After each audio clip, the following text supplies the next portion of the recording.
Usai menghadiri Forum Indonesia-Korea Partnership for Silent Growth di Seoul, Korea Selatan pada Rabu 1 April 2026, Menteri Investasi dan juga Hilirisasi Kepala BKPM Rosan Ruslani menilai kunjungan Presiden Prabowo Subianto ke Jepang dan Korea Selatan berjalan produktif serta meningkatkan kepercayaan investor global.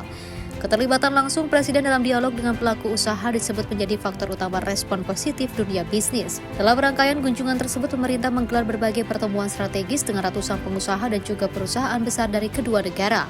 Minat investasi pun terus meningkat dengan pertumbuhan investasi Korea sekitar 14% per tahun dan Jepang 8 hingga 9% per tahun di tengah ketidakpastian global. Mereka bisa menyampaikan langsung ke Bapak Presiden inputnya, kemudian feedbacknya dan juga apa kendala-kendalanya yang memang mereka ada di Indonesia, dan Bapak Presiden sangat responsif dan sangat terbuka, dan ini sangat direspon sangat positif oleh dunia usaha, sehingga kalau kita lihat di tengah gejolak politik maupun ekonomi di dunia ini, tapi kepercayaan dan minat dari investor baik dari Jepang maupun Korea yang memang selama ini kalau kita lihat Jepang itu adalah investor nomor 5 terbesar Indonesia, dan Korea itu kurang lebih nomor 6 atau nomor 7. Kalau kita lihat juga investasinya juga meningkat, secara average itu Korea setiap tahunnya sekitar 14%, Jepang juga sekitar 8-9% setiap tahunnya. Selain itu, kehadiran Danantara sebagai Sovereign Wealth Fund turut mendorong rencana investasi bersama dengan perusahaan besar seperti Lotte Chemical dan juga POSCO.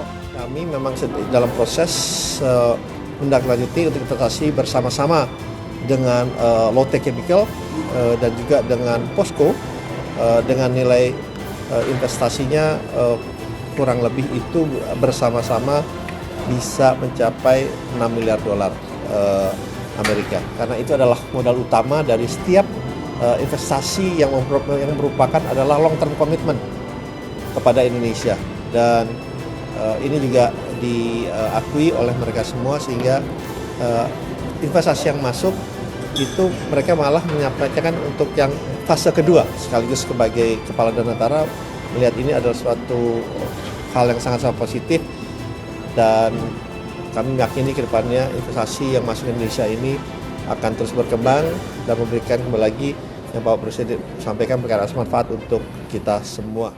Pemerintah menegaskan akan mengawal realisasi komitmen tersebut guna memperkuat ekonomi nasional dan menarik investasi berkelanjutan. Tim redaksi Simpo TV melaporkan.